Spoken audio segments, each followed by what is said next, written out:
she can go to hell. Whoa, JD, so aggressive. How did we get to this point? Well, let's go back. You remember the disastrous Afghanistan withdrawal that left 13 dead service members in its wake?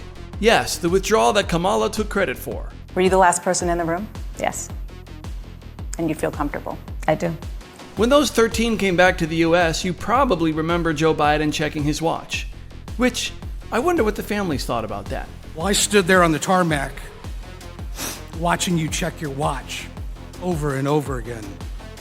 All I wanted to do was shout out, "It's 2:30, asshole.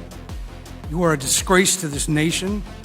You have no business having ultimate command over our military, and I regret not saying that to your face when I had the opportunity." Oof, and by the way, Joe Biden had the audacity to say this at the debate. "I'm the only president this decade that don't have any troops dying anywhere in the world."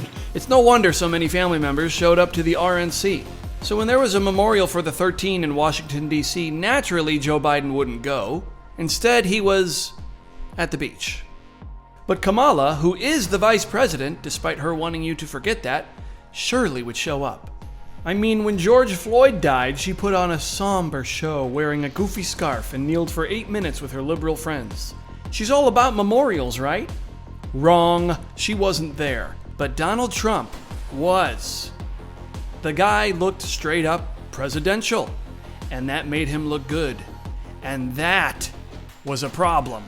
So it was time for the media machine to come up with a controversy. The campaign on Tuesday posting this TikTok highlight video of Trump's trip, showing him laying a wreath in honor of the service members killed at Abbey Gate in Afghanistan, and posing with family members among the gravestones. Several campaign staff posting their own content too. It's disrespectful. It's not Disney World. It's Arlington National Cemetery, and it should be respected as such. Is nothing sacred. That is sacred ground. And the idea that any candidate of any party would use intentionally or unintentionally use that sacred ground as a prop for a political campaign is beyond condemnation. The Harris campaign calling it all a sad episode, saying Trump has a, quote, history of demeaning and degrading military service members. But did the families want him there? Were they okay with this? That's probably all that matters, right? We would like to express our heartfelt thanks and appreciation to President Donald J. Trump for his presence. We had given our approval for President Trump's official videographer and photographer to attend the event, ensuring these sacred moments of remembrance were respectfully captured, and so we can cherish these memories forever. Kelly Barnett invited the former president to Arlington. Her son, Marine Staff Sergeant Taylor Hoover, died at Abbey Gate. What would you say to people who may be pro-Trump, anti-Trump, whatever their politics might be, who just feel like that's not a place for politicians or for politics? I would have to say, are you in my shoes?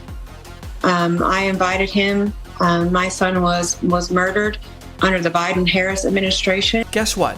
All Kamala had to do to avoid Donald Trump looking good was show up. That's it.